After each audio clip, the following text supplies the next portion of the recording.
টাঙ্গাইলে শহরের পাশাপাশি গ্রামেও বাড়ছে ডেঙ্গুর বিস্তার। জনগণের সচেতনতার অভাব আর পরিচ্ছন্নতা বিভাগের উদাসীনতায় পরিস্থিতি উদ্বেগজনক হয়ে উঠছে বলে দাবি সচেতন মহলের। অন্যদিকে সরকারি চিকিৎসা কেন্দ্রগুলো যেন হয়ে উঠেছে ডেঙ্গু বিস্তারের অন্যতম উর্বর ক্ষেত্র। মশক নিধনে শহরের পাশাপাশি গ্রামেও কার্যকর ভূমিকার দাবি জানিয়েছেন জেলা স্বাস্থ্য কর্মকর্তা।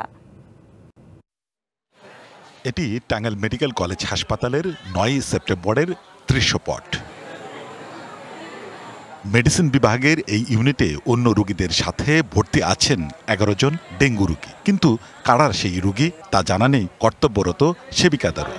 পরে দুজনকে শনাক্ত করা গেলেও কেউই ছিলেন না মশারি ঘেরা। দায়িত্বহীনতার এমন চিত্র জেলার প্রতিটি সরকারি হাসপাতাল সহ সর্বত্র।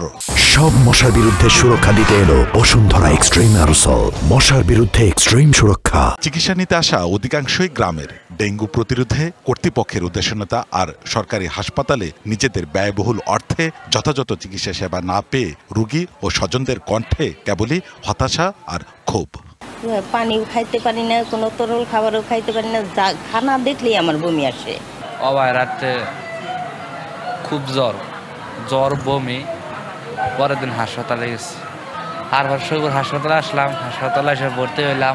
আমি তো সরকারি কোনো জিনিসই হইতেছি না খাবার এই মুহূর্তে। হাসপাতালের বাইরের চিত্র আরও ভয়াবহ।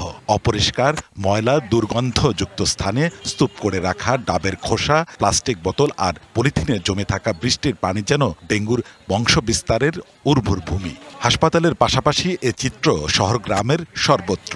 ডেঙ্গু রোধে কার্যকর পদক্ষেপ না নেওয়ার পরিস্থিতি মহামারী আকার ধারণ করতে পারে যখন তখন, বলছে সাধারণ মানুষ। এরিয়ার মধ্যে ড্রেনের সংস্কার নাই, ভালোভাবে উদ্যোগ নাই, যার ধরুন দিনের বেলায় মশা কামড়া। যে ওষুধ দিচ্ছে তো মশা মরে না, ওই সাময়িক একটু কেরোসিনের গন্ধ, ওই সাময়িক একটু ধুম হয়, বরঞ্চ এটা আরও মানুষের ক্ষতি হয়। সাধারণ মানুষকে সচেতনতার তাগিদ দিয়ে নিজেরাও আরও সতর্ক হবার কথা জানিয়েছেন কর্তৃপক্ষ।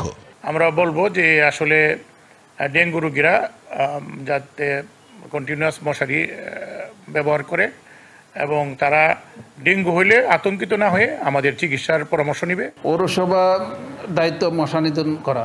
আমার মনে হয় এই মশা নিধন কার্যক্রমটা আরও জোরদার করলে ডেঙ্গুর প্রকোপটা কমবে। টাঙ্গাইলে গেল ৬ মাসে ডেঙ্গু আক্রান্ত হয়েছে ৪৭০ জন, যার অধিকাংশই গ্রামের আর বেশি আক্রান্ত মির্জাপুর উপজেলায়। Sohel Talukdar, DBC news, Tangail.